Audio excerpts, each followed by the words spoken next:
right, welcome back, everybody, to another edition of Dollar Bin Digging. This is the video and article that I do for comicbookinvest.com, cbsi, that I've been doing this for over 3 years now.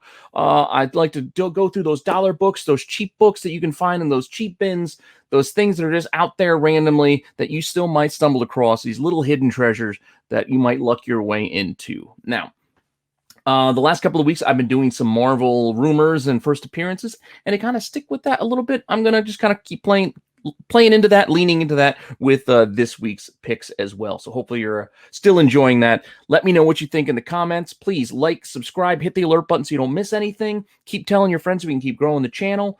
Please check out the merch that I have down below if you're so interested. We got a lot of cool stuff from t-shirts to, stickers, magnets, and even pint glasses and things. All kinds of fun stuff if you are, so inclined. I don't know. Every little bit helps. That being said, just hang on for a few seconds after the new intro, and I will be back with this week's books.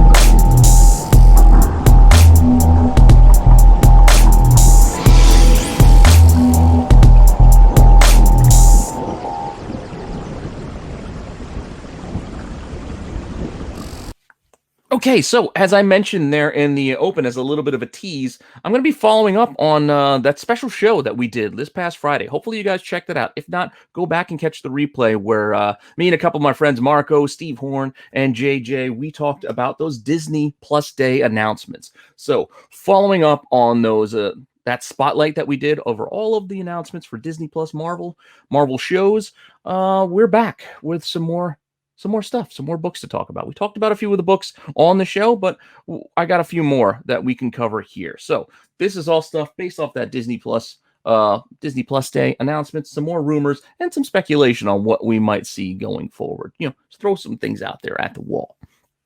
Now, first up, we are going to go with one of my favorite reveals because they actually gave us a little bit of footage from that, I don't even know what to call it. It wasn't really a show. It's like they just dropped a whole bunch of random Instagram posts and a couple of trailers and snippets. But the Moon Knight announcement would probably have been one of my favorites out of that bunch because they actually did show us a little bit of the character. Granted, I don't know what was going on with Oscar Isaac's voice there. It seems like he's doing a couple of different voices, maybe to play into the multiple personalities that he might be portraying on screen. But one of the ones that I did find interesting is in this still frame where it's pretty clear. You can see with the gloves and the suit that we are probably getting Mr. Knight.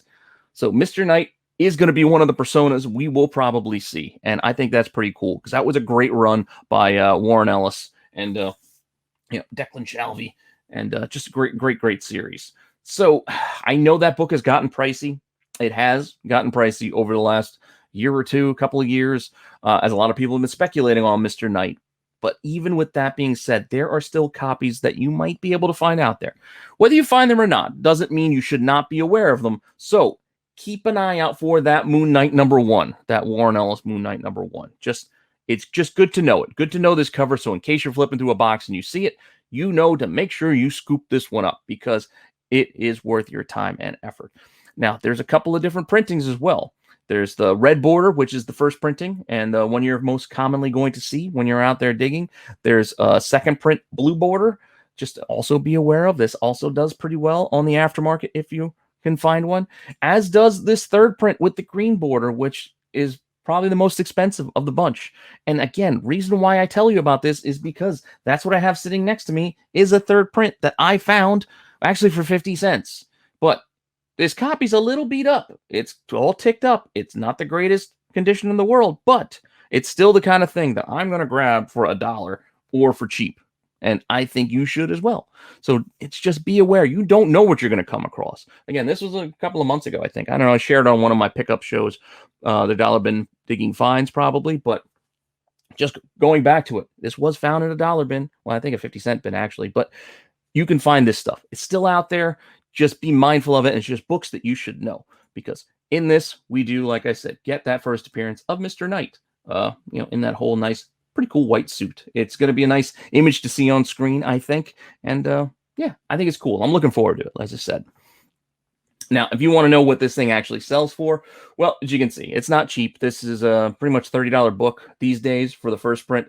The second print, I think most of the asking prices are in that like $60 to like $70 range. And then this third print is up there in over 100, 150 kind of asking prices in much better shape than the one I have here. This one is, like I said, pretty dinged up. But we're just going to stick with the first print as far as our pricing goes. And you want to see what's available. $45 for raw. You can see there's a third print, as I mentioned, there, $170, $75 for that second print, and then a whole run, or actually I shouldn't say a whole run, a run of 1 through 8 of this series, $125 for that run. I just get as many as you can of this series because, like I said, it's a fun read. I did dig it. I did enjoy this Warren Ellis run, this little bit of a different take on the character. So just something to be mindful of. Pay attention. Be out there digging. A lot of those early issues do have those multiple printings as well. So be mindful of that as well, because a lot of people these days are liking collecting these later printings with these different colored borders, especially from this time frame of Marvel, this 2014 kind of window. So that's our first book, which is going to take us on to our next one, which we're going to do with Secret Invasion, which was another, interesting announcement. We didn't get very much. We just got that new design of the logo, which is definitely more Skrull related. Like they even did a change. So we see that change of the Secret Invasion from the standard one you've had for a while now to this more Skrull version of it. And we did get a look at scruffy bearded Nick Fury here. So who knows? Now, this is just rumor, this one. So as I said, we're doing some rumors. We're doing some speculation. We're doing some stuff that is definitely announced. Like that Mr. Knight, I think we're pretty clear that's going to happen, and we can see it. I think there's evidence to support it. This next bit is rumor. The rumor being, will this Marvel Secret Invasion show focus on the Meet the Skrulls comic? This is something my buddy Steve Horn had mentioned, and I want to give him credit for it because he's the one who reminded me of this. I remember a lot of people were buying this a while back as well, and it's gotten kind of forgotten about. The price kind of came way down from where it was. Especially the incentives were really expensive at one time. I think they're still a little expensive, the incentives, but that regular first print is definitely much more affordable these days. Because I think even though it's a rumor, I think it makes a lot of sense. And this is why we're leaning into the kind of the speculation part. Because if you read like the synopsis of what the show is going to be about, this crossover is going to showcase, the Skrulls, and they're going to showcase some Skrulls who have been infiltrating Earth for years. So this idea of this sort of sleeper family out there somewhere in America, almost like the Black Widow movie with with those characters as being, almost like that show The Americans. It's just an idea I think people are familiar with, especially if we're going to go back to that kind of Cold War kind of vibe. But I think it's an idea that they can buy into, that this Skrull family could have been out there for a long time now, infiltrating, us to possibly take over. I don't know. We'll see. We'll see what this Secret Invasion show is going to be all about. It's probably not going to follow the comic beat for beat because a lot of those characters aren't in this universe yet. So they're going to have to cherry pick what they like and what they don't like and kind of give us a hodgepodge. Maybe we get was it Queen Varanki or whatever her name is? Who knows what we're going to get? But Meet the Skrulls, I think, is an interesting book to keep an eye out for, especially for cheap, because you can find these again. Again, a lot of people have forgotten about it. So this Meet the Skrulls #1 is out there. Multiple covers on this one, too. This is the cover A. There is a Scotty Young, which is kind of fun. As always, you get the Scotty Young baby covers. There's a 1 in 10 that has Talos, a movie photo cover. Also pretty cool. This was promoting, Captain Marvel at the time. There was 1 in 25 here, which is definitely pretty cool. I like that, the change that they're showing there. Not an easy book to find. And then even tougher to find, a 1 in 50. And also a tough book. And this is one I know got pretty pricey there for a while. And I guess the last one we should mention too is there is a second print, which you got to keep an eye out for too. This snippet from the comic, which is also pretty cool with all the Skrulls sitting around the table. Again, something we can probably see playing out on Disney Plus. Now we're going to mostly stick again to the cover A because that's what your best bet in finding in a cheap box is going to be. You're not going to most likely find incentive variants in there. So this cover A, what's this thing sell for? You can see even these days, November 5th, $10 for one copy, and November 12th, issues 1, 2, and 3 sold for $10. So again, like I said, this has come down in price. This has basically gone down to a cover price or less book. Occasionally it might sell for a couple of bucks more, like that other sale, but it's something you can find in those cheap boxes again. So as I said, this thing's kind of cyclical. Things get hot and then they get forgotten about and then they find their way back in those cheap boxes. So be mindful. Be mindful. keep digging, stay vigilant. What's available? Well, if you want to go buy one, you don't feel like digging, like I said, it's not super expensive. $8 for a cover A, like $13 for that Scotty Young version, $20 for that second print is kind of what the prices are going for right now. So just keep an eye out for it. You never know what you might find these days in those dollar bins. Our next reveal is going to be covering Agatha, House of Harkness. I know a lot of people are asking, why are they doing this show? Who wants this? I don't know. I think it could be a lot of fun. I do think expanding upon characters we've seen in these shows, even a little bit, isn't a bad thing. Content is content. I think too many people think of it as in an A or B, this, that, or the other. Why are we getting an Agatha when I want a Nova series or something like that? It's like, that's not the options we might be having. These aren't the decisions that they're making. So let's just be happy we're getting something. And personally, I'm curious to see what Agatha has. Was Agatha all along after all. But I kind of feel like it's not going to be just about her, this, House of Harkness. I think they're going to kind of focus in on the Darkhold, probably give us a little bit of backstory, maybe explain it out to the more common audience, members a little bit more. And if they do, they're probably going to have to mention basically, I guess, the writer, creator, whatever you want to call it. But Cathan is the creator, I guess, of the Darkhold, the writer of the Darkhold. So this is something you just want to be mindful of and pay attention to. If we're going to get more on that Darkhold story, to find out more about this book, and whether it be in Multiverse of Madness or another show or something, like I said, House of Harkness is probably a good place for it as well. And if you want to find not the first appearance of the Darkhold, because that is already an expensive book in Werewolf by Night, was it 4? We're not looking at that because, again, that's going to be tough.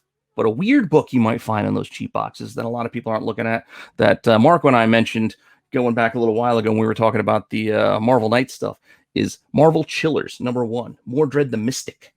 Yeah, odd book, but just a weird kind of like Bronze Age book that you might be able to scoop up in a cheap bin. Maybe not in the best of shape, but you might be able to find one just buried out there. And this is the first appearance of Cathan, again, the character that basically ends up creating the Darkhold. So I think it is a book to, to be aware of, pay attention to. If you want to see what this thing's actually sold for, well, it's sold for $18, so people are aware of it. It's not like a dollar bin book all the time. I'm just saying it's something you might find in your dollar bins. It's kind of that weird thing that you might find in the in those cheap boxes. And like I said, it might not be in the best of shape, but keep an eye out for it. And if you want to see what's out there on the market, well, a lot of people are promoting it as the first Cathan, and they're looking for $25 to almost $40 for this thing raw. Been condition sensitive, obviously. Now, that'll take us through 3. So we have one more book that I want to cover, and this is a run that I've already mentioned before, but I think it still ties in pretty well with another announcement of a show we're going to get, which is Echo. I know a lot of people are probably asking, why are we going to get an Echo spinoff show, even though we haven't even seen the character? We discussed this on that Friday coverage already, but they got a lot of faith in this character. This character probably is going to be popular, and will probably have enough legs and enough backstory that they can give us at least one series. I'm not saying this should be something that should be ongoing, but a one-off mini-series featuring Echo, telling her backstory of who she is and how she came to be, how she came to be where she is, and her motivations isn't a bad thing. So we saw her in the Hawkeye trailer. We know we're getting introduced to her in the Hawkeye series, which is starting just next week. Only next week, after all. We're going to get 2 episodes, I think, to start, and then I'm going to have to wait weekly. But as I mentioned, a while back, all the way back, I can't remember what episode, what number of dollar bin digging, but way early on, I did mention Daredevil 51 to 55, and this tells the backstory of Echo here. We get a lot of her backstory with her father and their ties to the criminal underworld and Wilson Fisk, and things we may see in a show once they eventually do it. I mean, they did cast her father in the Hawkeye show, so we're not going to get probably a snippet appearance, but then he'll probably get a bigger role maybe in the backstory we see on a show that's focusing in on her by herself. Now, I'm going to kind of spotlight in on the first issue of the run of this little mini, I don't want to say arc. Yeah, I guess it's an arc. So issue 51 of Daredevil, that Bendis run. Well, basically this was David Mack at the time, just rolling it solo, but Bendis did the bulk of that series. But David Mack, there's 51, just to show you all the covers. 52, she looks a little bit like Zoe Saldana there. 53, pretty cool. 54, Random Wolverine mixed in. And then 55 looks like Rosario Dawson to me. So I don't know, different takes on the character. But we're going to, again, for the pricing aspect of this, we're going to kind of focus on 51 a little bit more than the rest, just because it's the first in the run and easiest to pick out. So for like $17, you can see that's what the 51's been selling for these days. And that whole run has been selling for $72. Like I said, it's kind of become a more well-known series and run, so it may be tougher to find. Because like I said, I talked about it a while ago, a couple of years ago now. But just be mindful of it, because you never know what you're going to come across when you're out there digging. So what's available, if you don't feel like digging, you can see that series still sells for about $70. It's still the ask. So like I said, you never know what you're going to find in those boxes. Information never hurt anybody, so I don't mind sharing some stuff again, just to remind people who may not have seen the first one. I mean, I'm not going to assume everybody's watched all of these episodes or read all of these articles, but I do encourage that you do. And I encourage you to go over to comicbookinvest.com and check out not only my article, but all the articles that the other fellows are doing these days. Because it's plenty of good stuff, free content, free for all. Please enjoy. I think we all work hard, but do have fun doing it. So that being said, thank you for stopping by and checking this out and checking out all the other content here on my channel, hopefully. Hopefully you appreciate it and hopefully you like it. Let me know in the comments. Like, subscribe, hit the alert button so you don't miss anything. Keep telling your friends so I can keep growing my channel, and check out the merch. And I guess I'll see you guys soon with some more content.